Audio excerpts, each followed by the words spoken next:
Well, hello! And to everyone who's ever in their life dreamt of becoming a masturbator, you're in luck, because today I'm going to learn you a thing or two about the conditions in which it's smart to go for baits, or when it's best to go straight for the nuke, and I'll also talk about the strategies I like to use to quote-unquote read minds when it comes to whether or not your opponent is baiting you or is going to shield your move based on basic patterns of human behavior.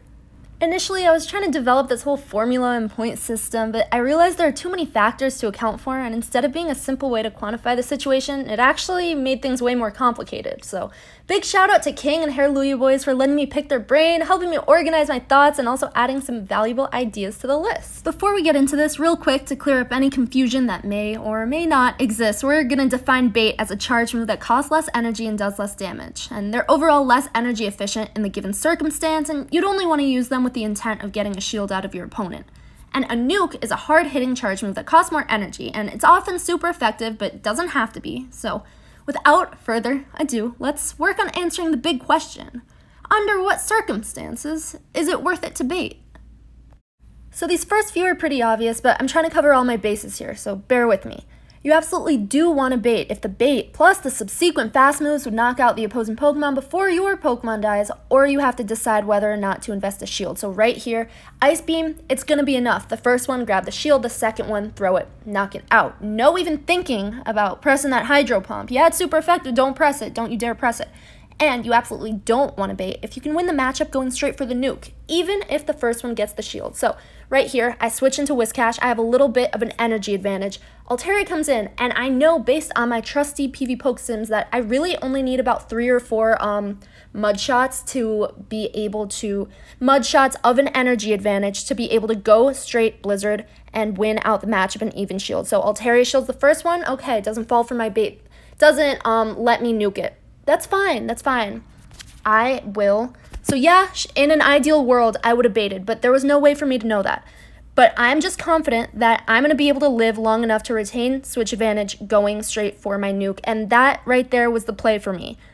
Now, things get a little dicey when failing the bait, meaning that your opponent correctly decides not to shield it will cost you the matchup or even the whole game. So for example, let's take a look at Whiscash versus Altaria with 1 shield apiece. Whiscash has exactly 2 win conditions. Go straight for Blizzard, KO the Altaria, and leave the opponent with a shield still on the table, or build up to a Blizzard, bait with Mud Bomb, get the shield, and then land the Blizzard. Assuming both players know the matchup, it comes down to your ability to read the other player's mind, and is essentially a toss-up and depends on luck. But if you want an answer to this question, I'd say people generally are more likely to use shields than not, so bait. That's what I did here, and that's what worked for me. But that's just my opinion. Disagreement is more than welcome in the comment section below. It's basically just a 50-50 chance. Now we'll talk about some less game-changing scenarios. So the first factor that you want to weigh in when deciding whether or not to bait is risk. How much damage does the bait move do compared to the nuke? As we mentioned before, Whiscash's Mud Bomb does so much less damage than Blizzard's, making this a very risky bait. And it's generally not worth it to bait if your bait move does almost no damage, but your nuke move doesn't do too much damage either. So for example, on this Alolan Marowak with Bone Club and Shadow Ball versus Altaria. So it's probably better to just go straight Shadow Ball, because Altaria's not too scared of the Shadow Ball, so it's not likely to shield your Bone Clubs. And another thing to keep in mind is the fact that as the battle progresses and your opponent has only 1 or 2 Pokemon left with both shields left to use, it becomes increasingly less risky to go for baits, since they gotta use those shields eventually. Another factor to take into account is how much energy the bait saves. So for example, Groudon's Fire Punch takes a lot less energy than Earthquake, as you just saw, making this a very worthwhile bait, especially on something like Melmetal, where both moves are super effective. But Registeel going for Flash Cannon bait in the mirror match, on the other hand, is generally not worth it, considering Focus Blast costs, what, like 5 more energy, and it does so much more than freaking Flash Cannon. It's not a bait that is worthwhile. Now, we talked about how going Mud Bomb instead of Blizzard on Altaria is a very risky bait, but it saves so much energy and has the potential to flip the win con, which is what we're going to talk about right here. So it's much more worthwhile to bait if doing so will flip the matchup in your favor. Now, for example, against an Ice Beam player with Azumarill, Swampert can only win the 1 and 2 shield scenarios by baiting with Hydro Cannon and then going for Sludge Wave.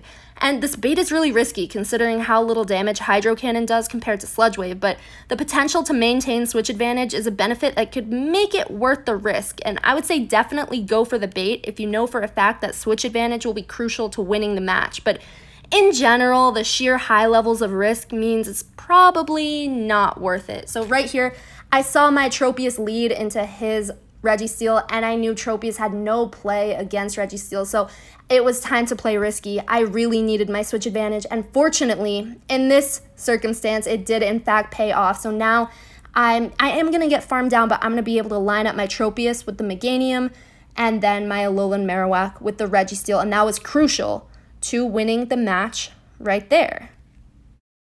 Another example of baiting to win out a switch advantage is if you're in a mirror match where your opponent has CMP or is ahead on energy, and the only way for you to have any hope of winning that out is to get ahead on energy by baiting. So right here, I decide to go straight for the nuke, hoping my opponent thinks it's a bait. It's not. So now I am behind on energy since I got baited first turn. So I decide to shield it and go for my Avalanche and hope I get a shield out of him, and then we'll be even on energy again, and it'll be able to come down to CMP. I know my Frostlass do be having that 14 attack, so I am able to win out CMP and win out the switch advantage. But if you do this and fail the bait, won't it cost you the matchup? Yes, it will, but do not fear, calm down. Here are a few tricks that will make it more likely that you'll be able to successfully get a shield out of your opponent.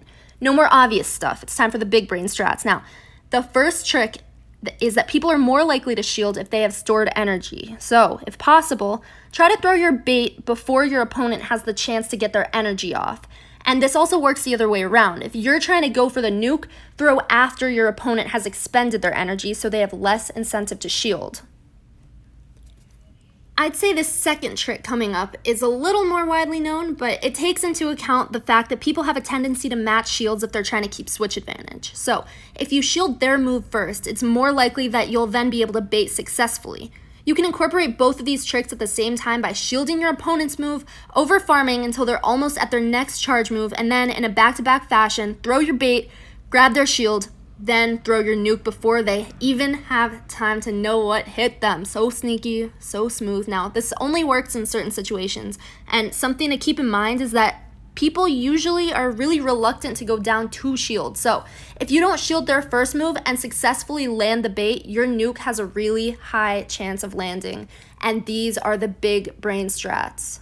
Here's a special third trick that actually works contrary to trick number 2, and it's really only for Icy Wind and Bubble Beam users. So if you shield your opponent's first move, they're more likely to think you're going straight for your debuff move. For example, sometimes when I face a Poliwrath and I'm using Articuno, I'll shield the first dynamic punch to give my opponent the impression that I plan on Icy Winding, and with this mindset, they'll be less likely to shield, since Icy Wind does so little damage, and then I'll use that to my advantage and hit them with the Hurricane. I also take advantage of the fact that since Hurricane's a legacy move, not many Poliwrath users are scared of it, and it takes them by surprise. So these two factors create the perfect storm, allowing me to throw everything I advised for trick number 2 out the window. But yeah, this is a rare circumstance, and I only mention it to draw attention to the fact that there will always be outliers, and the more comfortable you become with a certain team, the more likely it is that you'll be able to discover little tricks like this one for yourself. Speaking of Icy Wind, baits become increasingly more worthwhile when they have secondary effects, meaning they debuff your opponent or boost your own stats. Some other examples of these are Sand Tomb, Acid Spray, or Power Up Punch. Now when baiting with these, I'd still recommend building up to your nuke move first, but then at least if you fail the bait, you can bask in the solace of these added benefits, and the same mindset goes for if your nuke move comes with the repercussions of debuffing your own stats. I hope these tips help to ease your doubts when it comes to baiting or not, and please let me know if I missed any, and any questions you might have in the comments below. And keep in mind, you can always use this incredibly nuanced way of thinking when it comes to determining whether or not you yourself are being baited, and hopefully some of this knowledge will help you shield accordingly as well. But yeah, I felt like Race to Rank 10 was getting boring because I'm literally the most boring person on the planet and I use the same team every day, so I wanted to try something new. But I'll be back with more episodes soon, and as always, thank you so much to my patrons and to all of you who take the time out of your day to watch and support, and I will see you in the next one. Goodbye.